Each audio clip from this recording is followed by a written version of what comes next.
자, 오늘부터 수학 2 들어가겠습니다. 첫 번째 단어는 집합인데요.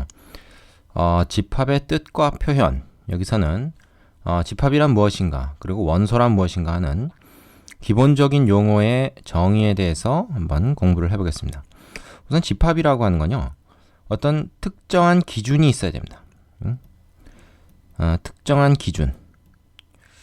그래서 그 기준에 따라서 명확하게 그 대상을 분류할 수 있는 것, 그것들을 모아놓은 것을 집합이라고 합니다. 이 기준에 맞는 애들을 모아놓은 것, 그 모아놓은 애들을 이렇게 감싸서 우리가 그걸 집합이라고 부르고, 그 집합의 이름으로는 이렇게 영어 대문자를 많이 써요. 그리고 그 속에 예를 들어서 뭐 A, B, C 이런 요소들, 각각의 이제 그 대상들이 이 A라는 집합에 속하는, 이거의 기준을 만족하는 애들이다. 그러면 얘네들을 그걸 원소라고 부릅니다. 이 집합 A의 원소다 이렇게 부르고, 보통 이렇게 소문자로 표현을 합니다. 그리고 우리가 small a라는 원소는 large a라는 집합에 속한다 이렇게 표현하고, 이걸 원소의 포함기호다 이렇게 얘기를 해요. 자, D나 뭐 E나 뭐 이런 다른 요소들은 지금 어때요? A, B, C 요것만 지금 A에 속해 있으니까 얘는 원소에 속해 있죠. 집합 A에 속해 있지 않은 애들이죠. 그래서 이거는 D는 A에 속해 있지 않다 해가지고 이렇게 표현을 합니다. 자, 여기서 이 특정 기준이라고 하는 것은 우리가 누구나 그 인정할 수 있는 객관적인 기준이어야 합니다. 예를 들어서 뭐 아름다운 숫자들의 집합 이런 거는 사람마다 기준이 다르기 때문에 이런 거는 이 집합의 기준으로서 조건으로서 마땅치 않고, 뭐 6의 약수의 집합 이러면 뭐야? 그건 누가 봐도 1, 2, 3, 6 4개로 분명하기 때문에 이것은 집합의 기준이 됩니다. 자, 정리해보죠. 자, 집합이란 주어진 조건에 의하여 그 대상을 분명히 알 수 있는 것들의 모임. 그 대상을 분명히 알 수 있으려면 이 주어진 조건이 어떻게 돼요? 객관적이어야 한다. 누구나 인정할 수 있는 공통된 그런 조건이어야 한다. 그런 말이죠. 뭐 키가 큰 사람들의 집합 하면 어느 정도가 키가 크고 작은지 그 경계가 불분명하잖아요. 그래서 그런 것은 이 조건에 해당되지 않습니다. 자, 원소라고 하는 것은 집합을 이루고 있는 대상 하나하나를 그 원소라고 하고, 원소가 그 집합에 속해 있다는 것을 이런 표현을 쓴다 하는 것이죠. 자, 그거에 대해서 이렇게 정리되어 있습니다. 그 밑에 정리된 내용을 좀 보세요. 자, small a가 large a의 원소일 때 이렇게 표현하고, small b가 a의 원소가 아닐 때 이렇게 표현한다. 자, 지금 여기서처럼 이렇게 그 그림을 이용해서 이 집합의 포함 관계나 이런 것을 나타내는 것을 우리가 이런 걸 이제 벤 다이어그램이라고 합니다. 벤 다이어그램. 주로 집합의 그 포함 관계 이런 것은 벤 다이어그램을 이용해서 나타냅니다. 그래서 이 그림을 좀 자주 그려봐야 돼요. 자, 요것에 대해서 두 번째 내용에 잘 나와 있습니다. 자, 두 번째는 집합을 표현하는 방법입니다. 그래서 크게 세 가지를 얘기를 하고 있는데, 첫 번째, 원소 나열법이다. 원소가 A, B, C, D 4개의 원소를 가지고 있는 집합 S가 있다고 할 때 S는 A, B, C, D 이렇게 중괄호를 사용해서 그 안에 원소들을 쭉 나열을 해주는 겁니다. 원소와 원소의 구분은 쉼표를 가지고 구분을 하고요. 그래서 S라는 집합은 이렇게 돼 있다 이렇게 이제 보여주는 거죠. 직접적인 방법입니다. 조건 제시법이라고 하는 것은 조건 fx를 만족하는 x 전체의 모임을 s라 하면 s를 이렇게 나타낸다. 이건 뭐냐면 예를 들어서 이 집합의 조건이 뭐냐면 짝수들은 다 모아놓은 집합이에요. 예를 들면 그러면 짝수를 갖다가 원소 나열법을 이용해서 쓰려면 한도 끝도 없겠죠. 그건 다 나열할 수가 없어요. 그래서 그럴 때는 그 조건을 옆에다 써줍니다. 그래서 이건 뭐냐면 x 바 fx 이렇게 읽는데 이런 뜻이에요. s는 x라고 하는 작은 원소들로 이루어져 있다. 근데 그 x가 되는 조건은 바로 이것이다. fx라는 것을 이제 어떤 함수처럼 이 식으로 표현을 합니다. 예를 들어서 내가 지금 얘기한 짝수들의 집합이다 그러면 S는 자, X바 X는 짝수. 이것도 하나의 조건이 됩니다. 이렇게 한글로 써도 돼요. 그죠? 자, 이렇게 표현하면은 아무리 많은 그 원소를 가지고 있더라도 걔네들의 공통 조건을 적어줌으로써 집합을 표현할 수가 있겠죠. 이것을 조건제시법이라고 합니다. 그 다음에 세 번째가 좀 전에 얘기했던 벤 다이어그램으로 도형을 가지고 보통 이제 타원 모양으로 이렇게 그린 다음에 아주 예쁘게 그릴 필요는 없습니다. 원소를 그 안에 직접 적어서 집합을 표현한 그림이다. 이것도 상당히 중요합니다. 우리가 특히 이제 원소의 개수나 뭐 부분 집합의 개수 되거나 할 때 이렇게 그림을 그려서 그 문제를 파악하는 것, 이것이 굉장히 중요해요. 이거 우습게 보면 안 됩니다. 그래서 벤 다이어그램을 통해 가지고 일단 집합을 표현해 놓은 다음에 그 다음에 어떤 그 문제풀이 아이디어를 얻는 경우가 많기 때문에 그렇습니다. 되시죠? 자, 세 번째 내용을 하겠습니다. 자, 세 번째는 집합의 구분이라고 하는 건데요. 집합의 종류를 이렇게 구분해 볼 수 있습니다. 유한집합, 무한집합, 공집합. 유한집합이라고 하는 것은 집합의 원소의 개수가 유한개인 집합입니다. 무한집합은 원소의 개수가 무한개인 집합. 그러니까 뭐 짝수의 집합 이런 게 이제 무한집합이 되겠고요. 뭐 6의 약수의 집합 이런 게 이제 유한집합이 되겠죠. 자, 공집합이라고 하는 것은 원소가 하나도 없는 집합을 말합니다. 이것을 기호로 이렇게 나타내던가 아니면 이렇게 나타냅니다. 뭐 이거는 집합 안에 아무것도 없다는 뜻이고요. 이건 공집합을 나타내는 고유 기호입니다. 되시죠? 그래서 공집합에는 원소가 하나도 없기 때문에 원소의 개수가 몇 개냐 하면 0개다 이렇게 얘기를 해줘야 돼요. 자, 이처럼 유한집합의 경우에 특히 그 원소의 개수를 따지는 게 필요할 때가 많습니다. 자, 그걸 어떻게 나타내는지를 보죠. 자, 4번 유한집합의 원소의 개수입니다. 집합 A가 유한집합일 때 집합 A의 원소의 개수를 기호로 NA와 같이 나타낸다. 이 집합 A의 원소의 개수만을 셀 때 이런 기호를 씁니다. 일종의 연산자다 이렇게 생각할 수가 있어요. 연산기호다 이렇게 생각할 수가 있습니다. 무한집합의 경우에는 이렇게 해서 구한다는 것이 불가능하겠죠. 유한집합의 경우에만 원소의 개수를 이런 식으로 우리가 나타낼 수가 있겠습니다. 물론 뭐 이렇게 한다고 해서 답이 딱 나오는 거 아니고 이 안에 있는 원소의 개수를 우리가 일일이 다 세봐야 되겠죠. 자, 여기까지 내용. 집합론에서 아주 기본적인 그 정의들 몇 가지 용어를 살펴봤고요. 자, 가볍게 출발해 보죠. 개념 확인 코너에 있는 문제들 가지고 연습해 보신 후에 필수 예제 세 문제 있는데 하나씩 해보도록 하겠습니다. 자, 개념 확인 코너 문제 다 풀고 오셨나요? 필수 예제 1번. 보기 중 집합인 것을 모두 골라라. 자, 기억. 5보다 작은 자연수의 모임이다 하면 이건 어떻게 됩니까? 기억은 자연수라는 건 1서부터 시작하고 5보다 작다 그랬으니까 1, 2, 3, 4 이 4개의 자연수만 갖게 되겠죠. 분명합니다. 그죠? 그래서 이것은 집합이 맞다. 니은의 경우엔 뭡니까? H고등학교에서 키가 큰 학생들의 모임. 키가 크다고 하는 기준이 어떤 건지 우리가 알 수가 없죠. 뭐 180 이상이 큰 거야, 뭐 190 이상이 큰 거야, 170 이상이 큰 거야 알 수가 없기 때문에 이거는 집합이라고 할 수가 없습니다. 주관적이에요, 기준이. 디귿의 경우 1학년 6반에서 혈액형이 A형인 학생들의 모임 그랬습니다. 자, 혈액형이 A라고 하는 학생들은 누가 될지는 모르지만 우리가 그 혈액형이 A인 학생들을 여기다 집어넣느냐 마느냐를 우리가 결정할 수가 있죠.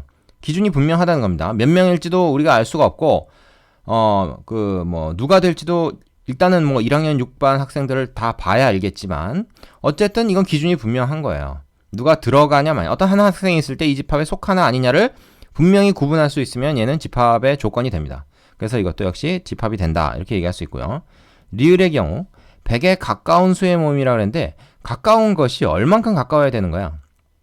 100하고 떨어져 있는 수직선상에서 떨어져 있는 거리가 5 이하여야 되는 거야? 1 이하여야 되는 거야? 그런 거 조건이 분명치 않죠. 그래서 이것도 역시 조건이 불분명하기 때문에 집합이 아닙니다. 미음도 마찬가지죠. 수학을 잘하는 학생들의 모임인데 잘한다는 게 90점 이상이 더 잘하는 건지 80점 이상이면 잘한다고 해야 되는 건지 이것도 역시 조건이 불분명해요. 그래서 이것도 역시 집합이 될 수가 없습니다. 그래서 기억과 디귿만 집합이 되는 거죠. 자, 그러니까 여러분이 이렇게 생각하면 됩니다. 어떤 한 요소가 있는데 한 원소가 있는데 예를 들면 미음에 어떤 한 학생이 있어. 근데 얘가 이 집합에 들어갈지 말지가 분명하지가 않고 들어가도 되나 아니면 말아야 되나?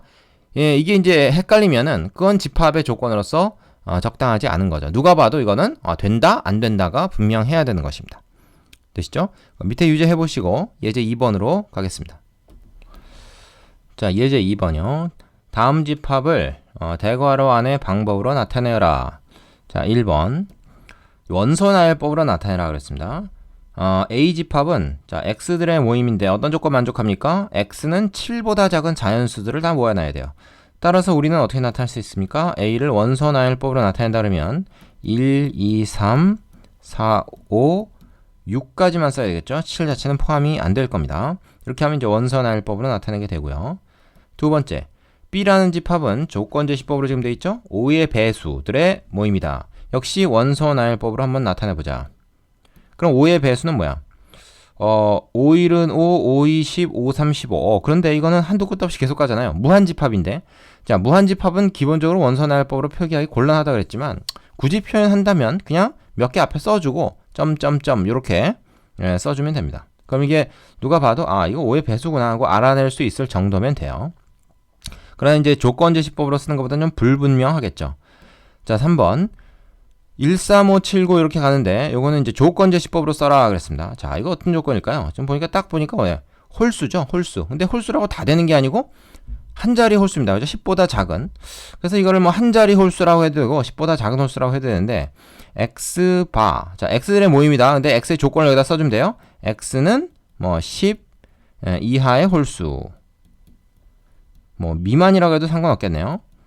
자, 이렇게 쓰면 되겠습니다. 그 다음에 4번. 자, 벤 다이어그램으로 표시해봐라 그랬습니다. 그림으로. D라는 집합은 뭐예요?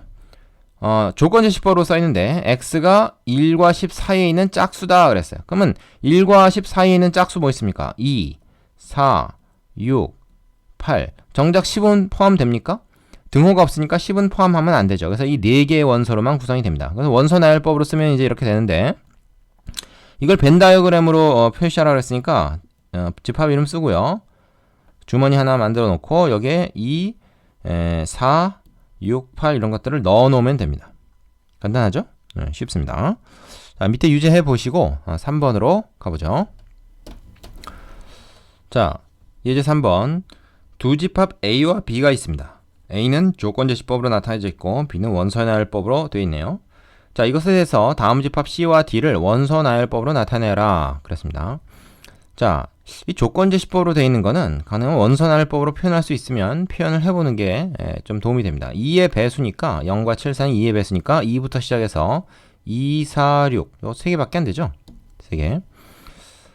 그러면은 C라고 하는 거는 x들의 집합인데 x가 a와 b의 합이에요. 근데 a는 뭐냐면 스몰 a는 라지 a에 있는 거, 스몰 b는 라지 b에 있는 거. 그러니까 라지 a라는 요 집합에서 두 개의 원소를 뽑아내 가지고 걔네들을 더해서 x를 만들고 그 x들을 다 모아놓은 것이 c라는 집합이다. 이렇게 됩니다. 여기서 여러분이 주의할 것이 스몰 a와 스몰 b 서로 다른 문자라고 해서 얘네들이 다른 숫자여야 한다는 생각은 틀린 생각입니다.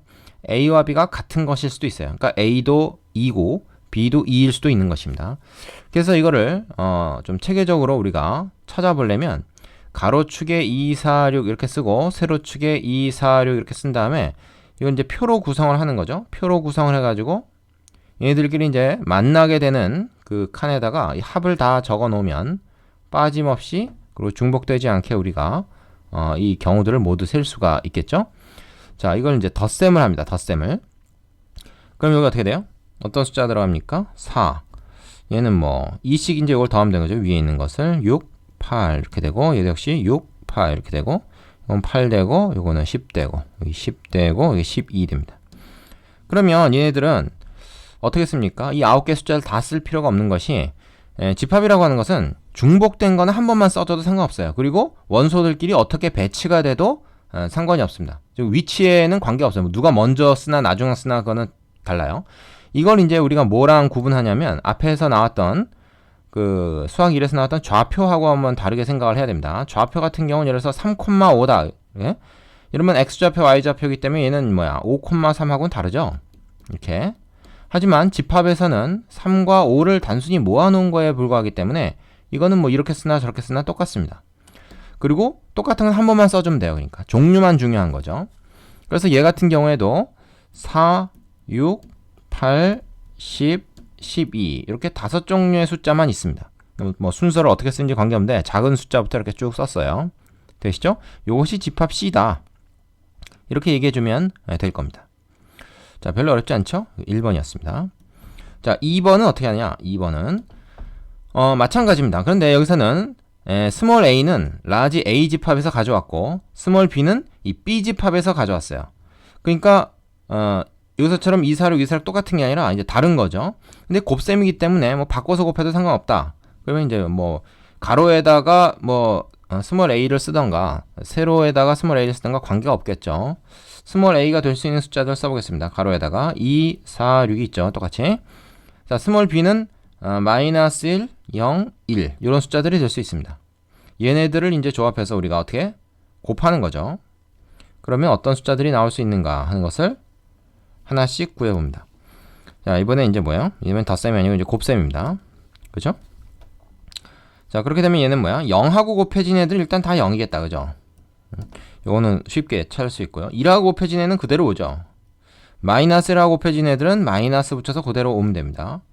자, 그럼 이제 D라고 하는 집합을 우리가 뭐라고 얘기할 수 있습니까? 여기서 쭉 보니까 일단 뭐 작은 거에서 큰 거 순으로 쓸까요? 꼭 그래야 되는 건 아니지만 마이너스 6, 마이너스 4, 마이너스 2 있고 0 하나 있고 0이 3개가 나오지만 한 번만 씁니다.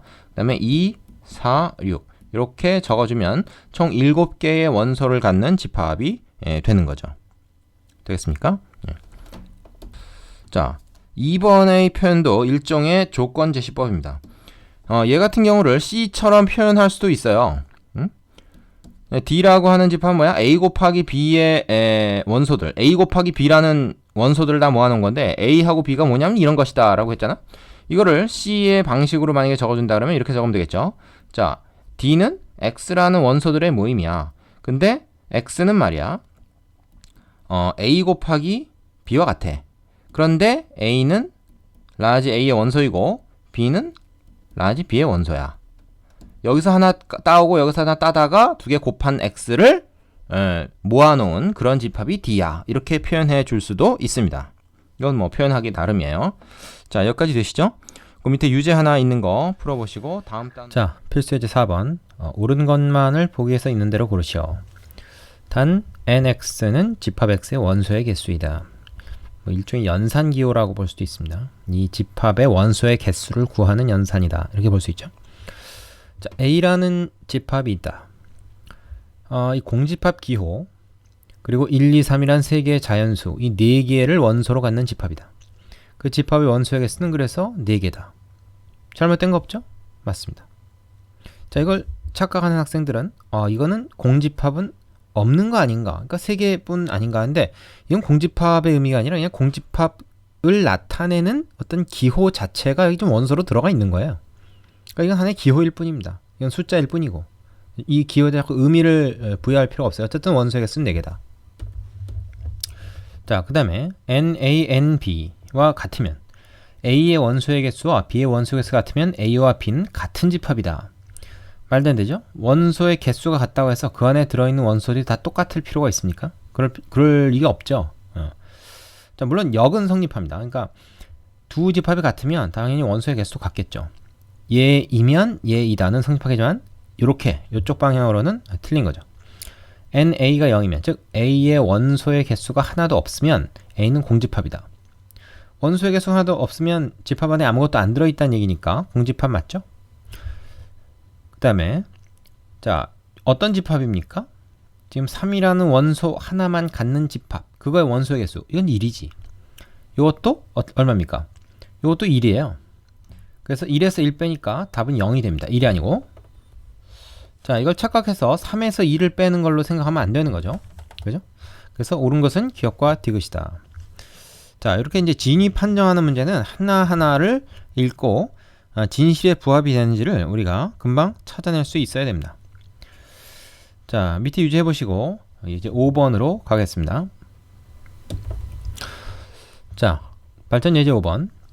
또 조건을 만족시키는 집합을 구하는 문제인 것 같은데 다음 두 조건을 만족시키는 집합 A의 개수를 구하시오 그랬어요. 집합의 개수를 구하라는 말은 뭡니까? 이 집합 A가 어느 하나로 딱 결정이 되는 게 아니라 여러 가지가 될 수 있다는 거예요. A라는 집합을 구성하는 방법이 여러 가지다. 몇 가지 방법이 있는가? 이렇게 묻는 겁니다. A의 개수를 구하라는 말은. 자, 근데 공집합은 아니다. 자, 모든 원소가 자연수다. 그러니까 자연수만 A 속에 들어갈 수 있어요. 다른 숫자 못 들어간다.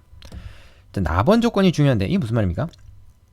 스몰 a가 라지 a라는 집합의 원소이면 8-a도 이 라지 a라는 집합의 원소가 된다. 이게 무슨 말이지? 이건 이런 말입니다. 이래서 스몰 a가 3이라고 해볼게요. 그러면 8에서 3 뺀 건 5죠. 8-a 얘는 5입니다. 3이 a의 원소이면 5도 a의 원소가 된다. 이런 말이에요. 즉 a하고 8-a는 어떤 관계냐? 두 개를 더했을 때 8이 되는 관계죠. 그죠? 그래서 두 개를 더해서 8이 되는, 이를테면 3과 5가 이 a라는 집합에 같이 들어간다 이 말입니다.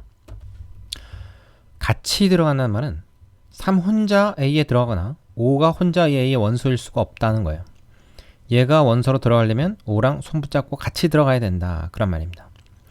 자, 그러면 집합 A에 들어갈 수 있는 숫자는 1하고 7, 2하고 6, 3과 5. 자, 4는 어떨까? 4는 유일하게 단독으로 들어갈 수 있죠. 왜냐면 4가 A에 들어가려면 8 빼기 4, 즉 4랑 같이 들어가면 됩니다. 그럼 4 혼자 들어가도 문제 없는 거죠. 나머지 애들은 이렇게 같이 한 덩어리로 들어가야 돼요. 자, 그런데 이걸 오해하지 말아야 될 것이 들어가려면 그렇게 들어가야 된다는 거고 없어도 그만이에요. 즉 꼭 1과 7이 A에 들어가야 됩니까? 들어가려면 둘이 같이 들어가고 일부만 들어가는 건 안 된다. 하지만 안 들어갈 땐 상관없는 거죠. 그래서 1하고 7이 여기 들어갈 수도 있고 안 들어갈 수도 있습니다. 얘도 마찬가지고 얘도 마찬가지죠. 다 들어갈 수도 있고 안 들어갈 수도 있고 얘도 들어갈 수도 있고 안 들어갈 수도 있고 4도 마찬가지. 그럼 각 4개의 우리가 선택을 할 수 있게 되고요. 각각의 선택이 2가지씩 4개의 원소에 대해서 2가지씩 선택을 하는 거죠. 들어가냐 마느냐. 그래서 총 16가지의 선택이 나온다. 그러니까 집합 A를 구성하는 방법이 16가지가 있는 거죠. 그런데 문제는 뭐냐면 그 중에는 공집합이 있습니다. 다 안 들어가는 걸로 선택이 됐을 때 여긴 아무것도 안 들어가서 공집합이 되죠. 그래도 됩니다. 하지만 여기서는 그 공집합은 제외하라 했으니까 16에서 1만 빼가지고 15가지 뭐 요것만 들어가 있든지 요것만 들어가 있든지 아니면 얘랑 얘 들어가 있든지 뭐 4하고 얘만 들어가 있든지 그런 식으로 하면 총 16가지의 경우가 생긴다는 거예요. 물론 얘네들이 싹 다 들어갈 수도 있습니다. 이 덩어리, 이 덩어리, 이 덩어리, 그 다음 이 덩어리까지 다 들어갈 수도 있고 근데 다 안 들어가는 건 안 된다 그 말이지. 그래서 총 15가지 경우가 있다. 그러니까 집합 A를 만드는 방법이 15가지다. 이렇게 얘기가 되는 거죠. 이해되시죠? 자, 그 밑에 유지해보시고 이제 다음 단원으로 가겠습니다.